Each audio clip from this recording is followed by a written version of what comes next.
Chapter 3.8. Is it possible to communicate with the global mind at a great distance?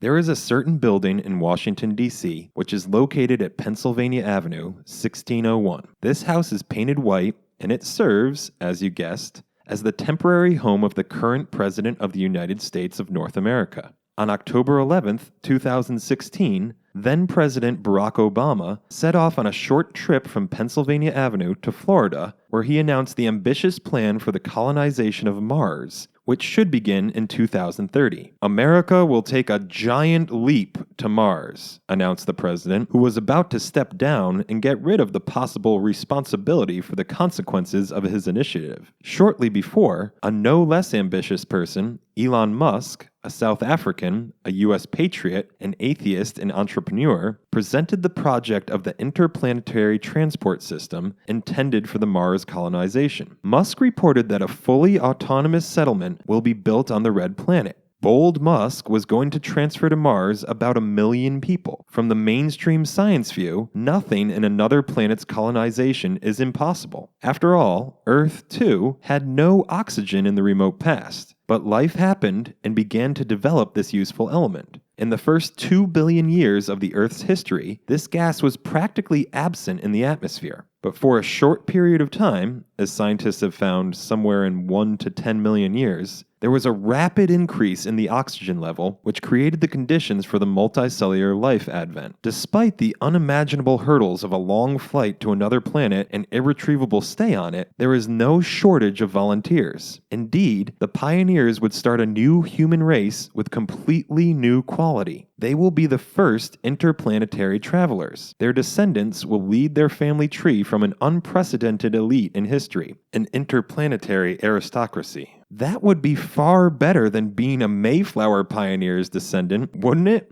A group of trailblazers has already started training, but let us think. Is the separation from the global mind feasible for a long time? To begin with, we need to understand, at least theoretically, at what distance global mind communication would spread. The Martian expedition and global mind based on the Earth will be very far from each other. Can the cosmic aristocrats communicate with global mind, correct biological codes errors in their information programs? Or are they doomed to a quick and imminent death due to the accumulation of reproductive cell errors? It seems to us that experiments confirming or refuting our basic hypothesis should be conducted before the flight to Mars. Well, people have already been to the moon, or have they not? But if they have, then one of them, namely astronaut Edgar Mitchell, being a member of the Apollo 14 expedition, a person who believed in UFOs and healing at a distance, conducted an interesting experiment. He waited for his comrades to fall asleep and began a predetermined process of transmitting thoughts to the Earth at a distance of about 240,000 miles. At this distance, the connection with the global mind would remain weak but palpable. In the pre-arrangement with his colleagues on Earth time, Mitchell focused on cards with various geometric figures, and his colleagues tried to receive these mental messages. Little is known about the outcome of this unusual experiment. It was a rumor that the message was received with statistically significant accuracy. Moreover, due to an error in the transmission time, observers on Earth recorded mental signals from Mitchell earlier than he had transmitted them. Well, the real science can achieve stunning successes. But for us, this result is not as important as the astronauts' sleep in general.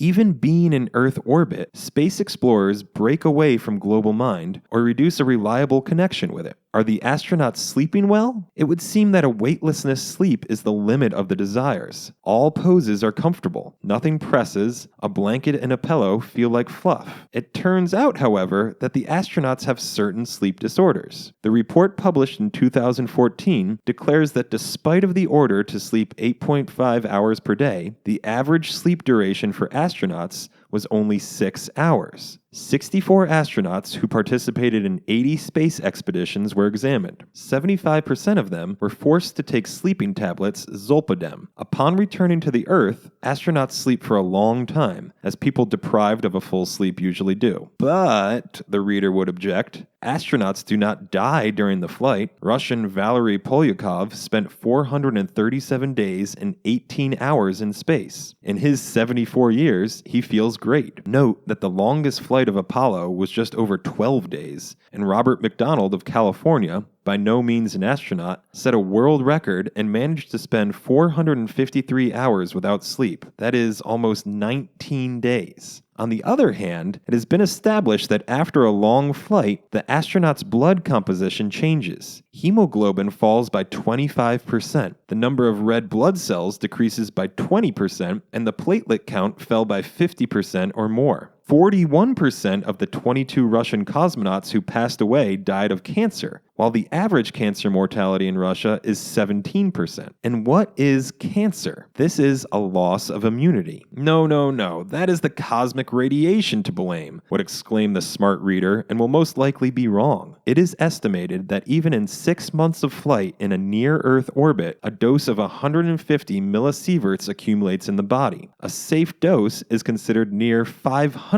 millisieverts. But it is precisely known that immunity in space is sharply weakened. Any wound becomes dangerous. Gennady Strekalov, dismantling the shower at the Russian Mir station, injured his hand with a wire. Due to this small scratch, the hand swelled and turned red. For 26 days, the astronaut took the strongest medicine, as a result of which a hormonal shift occurred in his body. Weight gain, color of hair, and eyebrows changed. But the hand recovered, and the heroic astronaut made 5 exits in a free space in that flight. Gennady himself claims that the healing happened after a communication session with Russian patriarch Alexei II. Same Mitchell, living in Florida, was diagnosed with kidney cancer. In the remote Canadian Vancouver, they found the teenager who cured his disease at a distance, even without visual contact. Here, everything is not so unambiguous. More recently, NASA specialists conducted the unique year-long experiment. It was unique because identical twins were tested, astronaut Scott Kelly and his twin brother Mark.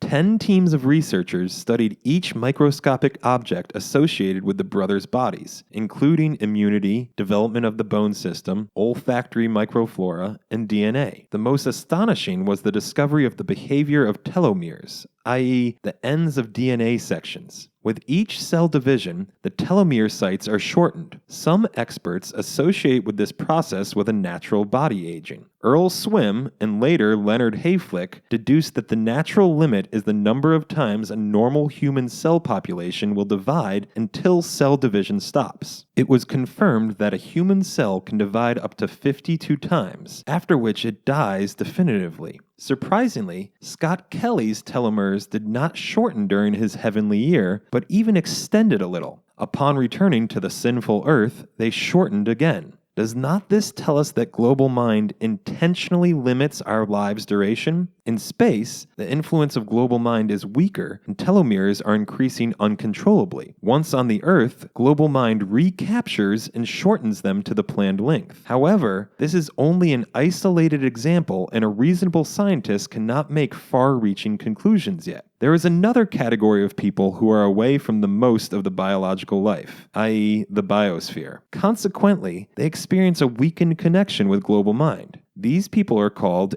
Antarctic Explorers. They spend several months remote from the main land station. We can assume that the connection between the polar explorers and the main mass of the biosphere is relatively weak. In this case, there is not a complete separation from global mind. There is an ocean filled with life nearby. There are penguins in Antarctica and other living organisms around. But still, the weakening of the flow of information from the global mind main thinking mass in the Antarctic must be felt. In particular, the weaker communication with the basic guardian of the global mind, human society, should be significant. Is the connection with the continent's population reduced? And if so, to what extent? Antarctica is located at a considerable distance from Africa, 2,500 miles, and Australia, 1,600 miles. South America, namely the Tierra del Fuego archipelago and the adjacent Patagonia, is much closer, namely at a distance of just over 560 miles. When we are in the southernmost city of the Earth, Argentine Ushuaia, we observed a large number of sightseeing steamers delivering tourists to the southern continent for a moderate fee. The density of the population of Patagonia is less than 1 person per square mile. In Australia, the density in the southern state, Victoria, is 10 people per square mile. New Zealand boasts with 6.5 people per square mile. Thus, the mainland polar explorers are torn off from mankind to about the same extent as Hawaii or Easter Island. The inhabitants of these islands are at a distance of about 2,300 miles from the nearest continent. Nevertheless, no consequences of this remoteness were observed. However, we should consider that the population density in the coastal zone of the closest continents is much higher. Near Easter Island, at the Chilean coast, about 9 people live per square mile, and the population density on the west coast of the United States and Mexico, which are closer to Hawaii, is an order of magnitude greater. In addition, the southern latitudes of the Pacific Ocean are filled with living creatures. When you snorkel on any of the Hawaiian beaches, you may see dozens, if not hundreds of fish at an observable distance. This is a much larger life density than anywhere in nature. Where else can you see so many animals at a similar distance? Note that the animal mass share at the ocean is up to 94% of the total biomass of the planet. That is, the inhabitants of the southern islands are not as isolated from global mind as the polar explorers. Figuratively speaking, the umbilical cord that connects the Antarctic polar explorers with the maternal life-giving global mind power is longer and thinner than that of the rest of the world's population. In this regard, it is interesting to know if there are any abnormalities associated with separation from the global mind live connection. We will not consider the abnormalities caused by climatic factors, such as low temperature, rarefied air, solar radiation due to the absence of a protective ozone layer.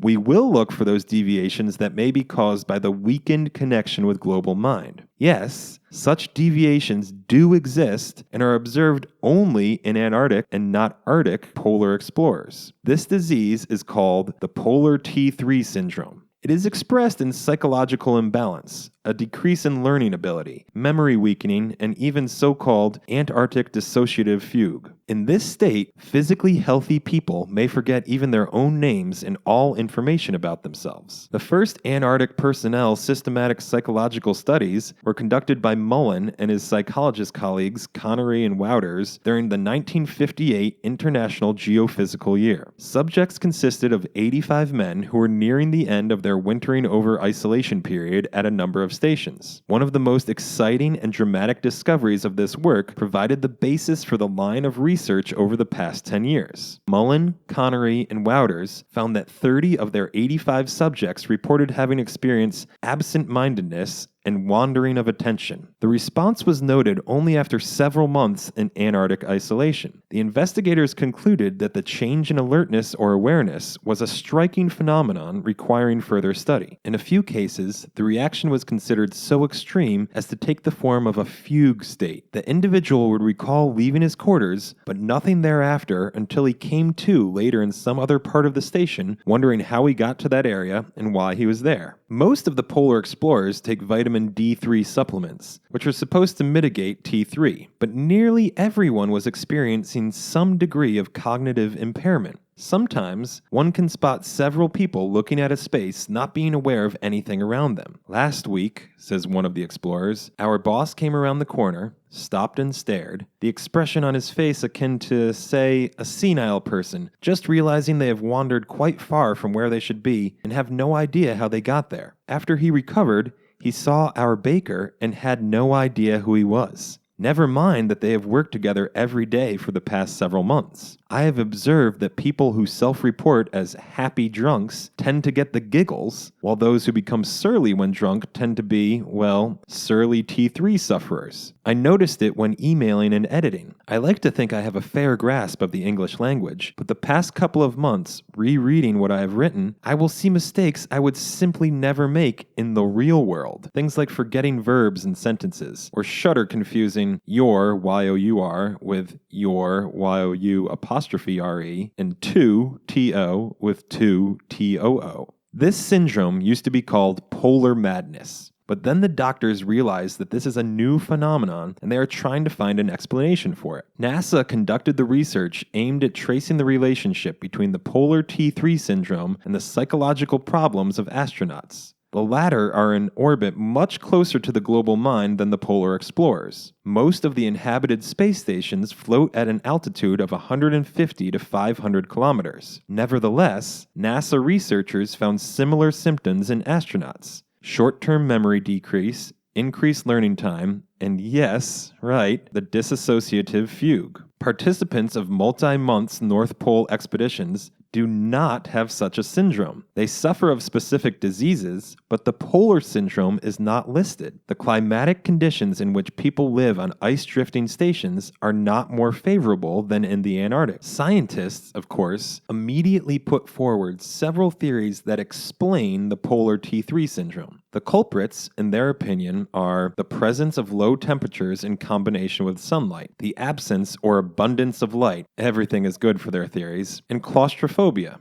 Those sick with polar T3 syndrome are gaining weight. They have problems with sleep, irritability, and depression appears. It is noteworthy that some of these signs, weight gain, learning loss, and memory loss, coincide with those observed by Professor Alan Rechsteffen in experiments on rats and insomnia researchers in experiments on humans. After the polar explorers return home, the polar T3 syndrome disappears without a trace. According to American studies conducted in the 1960s and 1970s, another isolated group of people is experiencing similar symptoms. This is submarine sailors. They spend up to 90 days in a confined space with limited communication with global mind. No, they are not completely isolated from the surrounding biosphere. Low-frequency electromagnetic waves freely pass through the hull of the submarine. Air exchange is periodically taken, etc. But full communication with global mind does not happen. That is despite of the fact that the submarine crews received enhanced nutrition of better quality than the surface fleet sailors. They do not suffer from seasickness in the absence of pitching, and their average age is just 28 years. What follows from these examples? Only one thing. Space travel is unlikely and even impossible unless we find a way of reliable and stable communication with the global mind. It seems that we have a more difficult task here than creating a spacecraft in an artificial environment on other planets. Is there life in other worlds? Russian thinker Konstantin Tsiolkovsky put it this way: what is the basis for the negation of intelligent planetary beings in the universe? We are told, if there are, they would visit the Earth. My answer, maybe they will visit, but maybe the right time did not come yet, when the average degree of development of mankind will be sufficient to visit us by the celestial inhabitants, they would come. Do not go to visit wolves, venomous snakes, or gorillas. We only kill them. Perfect animals of heaven do not want to do the same to us. Well, it may be a case that the higher living beings do not want to communicate with us, insignificant and small creatures, but it seems to me that they are physically unable to tear themselves away from the planets and go to the far end of the universe in order to die in a very short time